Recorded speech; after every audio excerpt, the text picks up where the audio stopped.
जय हिंद दोस्तों, स्वागत है आपका अपने इस ऑनलाइन प्लेटफॉर्म एग्जाम हब पे। आइए हम लोग बायोलॉजी से कुछ महत्वपूर्ण सवालों को लगाएंगे जो बार-बार एग्जाम में पूछे जाते हैं।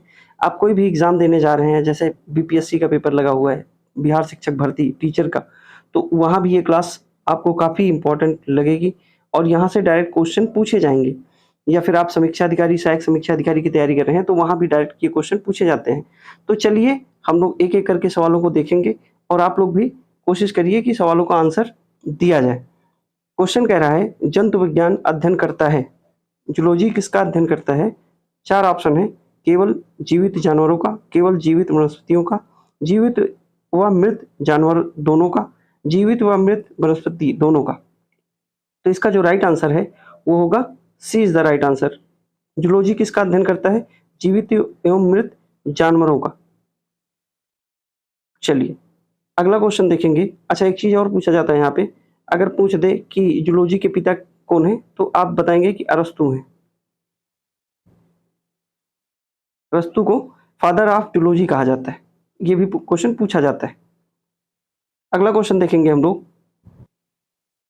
क्वेश्चन कह रहा है कीटों के वैज्ञानिक अध्ययन को क्या कहते हैं? 4 ऑप्शन है, इक्थोलॉजी, एंटोमोलॉजी, पैरासाइटोलॉजी और मैलेकोलॉजी। 4 ऑप्शन है। इसका जो राइट आंसर है क्या होगा? कीटों के वैज्ञानिक अध्ययन को एंटोमोलॉजी कहा जाता है। B is the right answer, entomology.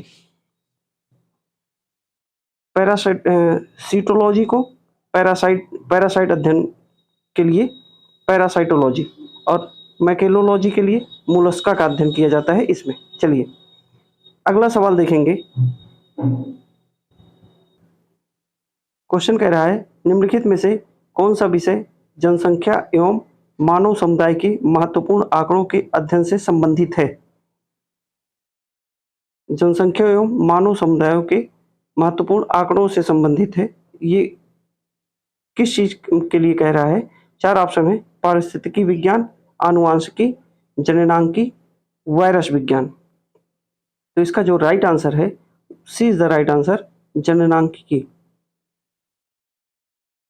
अगला सवाल देखेंगे। अगला क्वेश्चन है रेशम कीट पालन को कहते हैं। वेरी वेरी इंपॉर्टेंट क्वेश्चन, बार बार यही सब घुमा के पूछता है। रेशम कीट पालन को कहा जाता है एपीकल्चर, हार्टिकल्चर, सेरीकल्चर और फ्लोरिकल्चर। तो इसका जो राइट आंसर है वो क्या होगा?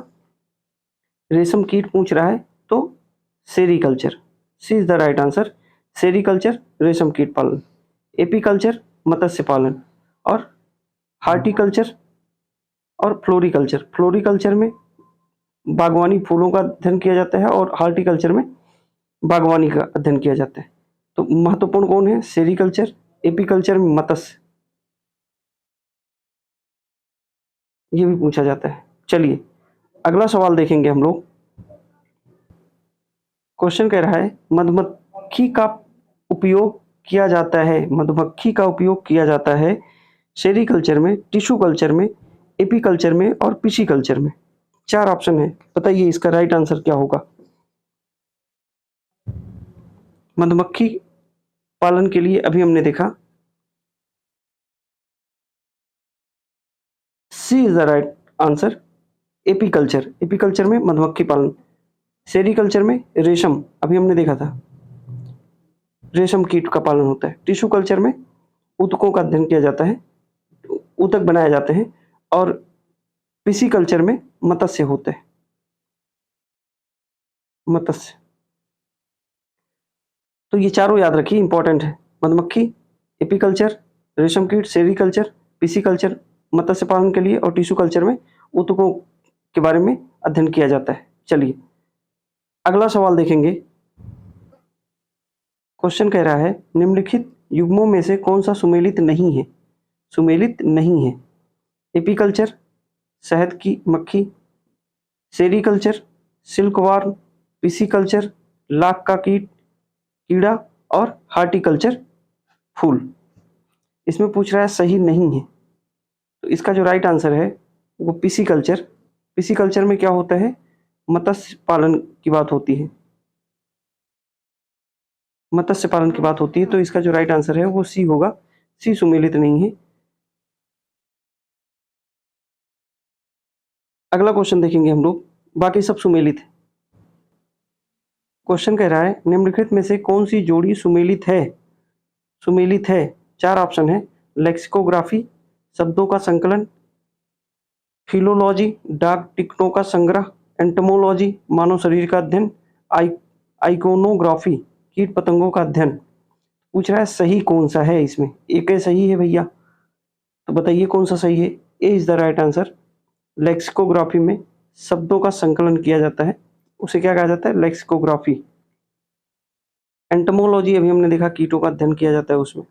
चलिए अगला सवाल देखेंगे हम लोग। क्वेश्चन कह रहा है विटीकल्चर के द्वारा निम्नलिखित में से कौन सा उत्पादित किया जाता है या होता है? तो 4 ऑप्शन है। सिल्क, केचुआ, शहद और अंगूर। वेरी वेरी इंपॉर्टेंट, कई बार पूछा जाता है ये अलग अलग तरीके से। तो विटीकल्चर जब पूछे तो आप बताएंगे D is the right answer, अंगूर। विटीकल्चर अंगूर उत्पादन। चलिए अगला सवाल देखेंगे। क्वेश्चन कह रहा है वर्मी कल्चर में प्रयुक्त वर्म होता है। ये वर्मी कल्चर की बात कर रहा है। Tape worm, silk worm, thread worm और अर्थ वर्म। केचुए की बात कर रहा है ना? वर्मी कल्चर में क्या होता है? केचुआ पालन। तो किस वर्म की बात कर रहा है? तो इसका जो राइट आंसर है, वर्मी कल्चर में प्रयुक्त वर्म होता है earthworm. D is the right answer. Earthworm में वर्मी कल्चर में अर्थवर्म प्रयुक्त होता है। चलिए अगला सवाल देखेंगे। क्वेश्चन कह रहा है वृद्धावस्था एवं काल प्रभाव के विषय में ज्ञान प्राप्त करने की विधि को क्या कहा जाता है? क्या कहा जाता है? 4 ऑप्शन है। अंकोलॉजी, जेरेंटोलॉजी, टेरेंटोलॉजी और अर्निथोलॉजी। 4 ऑप्शन है आपके पास। इसका जो राइट आंसर है वो क्या होगा भैया? वृद्धावस्था एवं काल प्रभाव के विषय में ज्ञान प्राप्त करने की जो विधा है उसे कहा जाता है gerontology. B is the right answer. Ornithology में पक्षियों के बारे में